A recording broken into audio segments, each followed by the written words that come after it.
Sheree Rumph of San Antonio prayed on Monday over crosses that were put up outside a gas station in Sutherland Springs, Texas, to honor the victims of the shooting. Todd HeislerThe New York Times. Good morning. Here's what you need to know. Searching for clues in Texas shooting. Devin Kelley, who killed 26 people in a Baptist church in Sutherland Springs, Texas, shouldn't have been allowed to buy the military-style rifle he used in the attack. But his domestic violence court-martial wasn't entered into a federal database, the Air Force has admitted. Our profile of the killer reveals that he beat his wife, cracked his toddler stepson's skull, and was kicked out of the military. Officials say the shooting may have been motivated by a domestic situation involving Mr. Kelley's estranged wife and her family. Residents of Sutherland Springs describe how the assault has shaken a tightly knit community, and recall the events in a video. And we spoke with qualcomm, 86, who is mourning 8 family members. Our reporters looked at what doesn't explain why the U.S. has so many more gun deaths than other countries do. Trump sees progress on North Korea. President Trump, in South Korea, said the U.S. was making headway in diplomatic efforts. I think they understand we have unparalleled strength, Mr. Trump said of Pyongyang, adding that he thought it made sense for North Korea to come to the table and make a deal. Mr. Trump continues his Asia tour with a visit to Beijing on Wednesday. Harvey Weinstein's desperate attempts at a cover-up. The mogul hired private detectives, lawyers and undercover operatives to try to stop the Times and the New Yorker from publishing articles about accusations of UAL harassment and assault against him. The Television Academy, which awards the Primetime Emmys, expelled Mr. Weinstein, citing widespread and deeply disturbing examples of his behavior toward women. Our gender editor looks at how social media, famous accusers and a generational change add up to a profound shift. Trouble in Paradise. Revelations continue from the Paradise Papers, a trove of documents from an offshore firm used to obscure wealth. As Apple's tax structure, and its reliance on Ireland, came under scrutiny, the tech giant turned to the island of Jersey, in the English Channel. According to one estimate, tax strategies like the ones used by Apple cost governments as much as $240 billion a year in lost revenue. Election day in the U.S. Several state and local elections are being held today, including in New York City, where voters are deciding whether to hand Mayor Bill de Blasio another term. If you're catching up on the issues, we list 7 reasons to vote in New York, and here's what to in the governor's races in Virginia and New Jersey. The Daily. The Texas gunman. We look at why a domestic violence conviction failed to stop Devin Kelley from buying weapons. Listen on a computer, an iOS device or an Android device.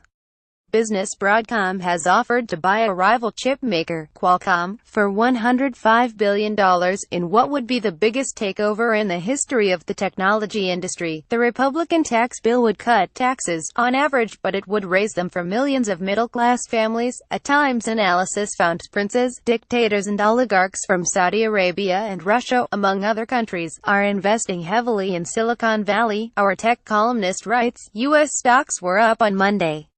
Here's a snapshot of global markets. Smarter living dips, both new and old, for a more fulfilling life. Readers share tips for the perfect out-of-office email. Reply, are you a savvy traveler? Take our quiz to find out. The questions come with a great vacation advice recipe of the day. Get ambitious with a clam chowder pizza. Noteworthy where East meets West.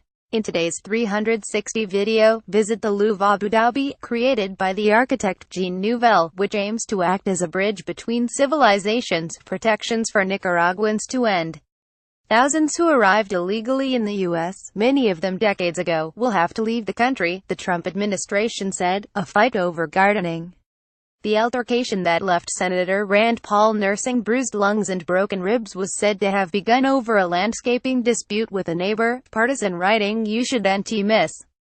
Writers from across the political spectrum discuss the church shooting in Texas, a parasite problem in Norway. Fish farmers face new curbs aimed at protecting the country's stocks of wild salmon, which have more than halved, partly because of the spread of sea lice. Rising tensions in the Middle East. Saudi Arabia called a missile fired from Yemen an act of war by Iran, signaling the sharpest escalation in nearly 3 decades of hostility between the regional rivals. Our correspondent writes in an analysis. Separately, the political purge in Saudi Arabia has created a gilded prison. We obtained video from inside the Ritz-Carlton in the capital, Riyadh, where royals, business leaders and former government ministers are being held. Best of late-night TV, James Corden and the other hosts made fun of President Trump's visit to Japan. Quotation of the day: "Over the years, we all saw him change into something that he wasn't. To be completely honest, I'm really not surprised this happened, and I don't think anyone who knew him is very surprised either." Courtney Kleiber, who knew Devin Kelly, the Texas church gunman, since middle school. Backstory: 100 years ago today, one of the century's most momentous uprisings hit St. Petersburg. The Russian Revolution's eventual outcome, the Soviet Union, offered hope for some but delivered suffering for many.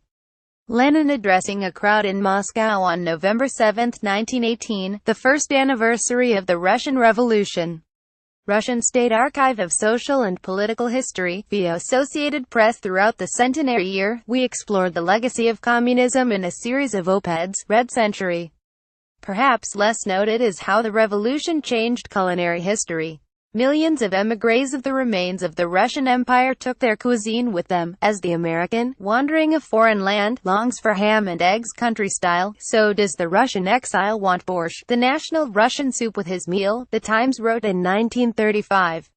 And in New York he gets it. A Parisian cookbook from 1938 described borscht as a Russian soup made from beef, duck, pork belly, garnished with cabbage, julienne and beetroot.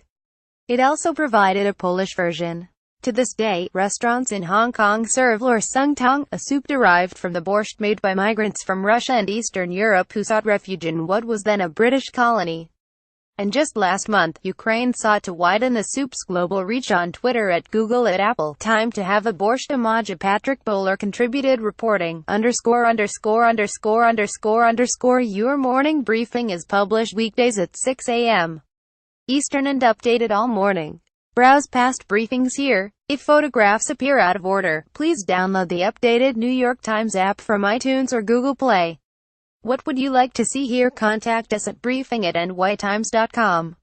You can get the briefing delivered to your inbox Sunday through Friday. We have 4 global editions, timed for the Americas, Europe, Asia and Australia, and an evening briefing on weeknights. Check out our range of free newsletters here. Follow Mark A. Walsh on Twitter at MWalsh40.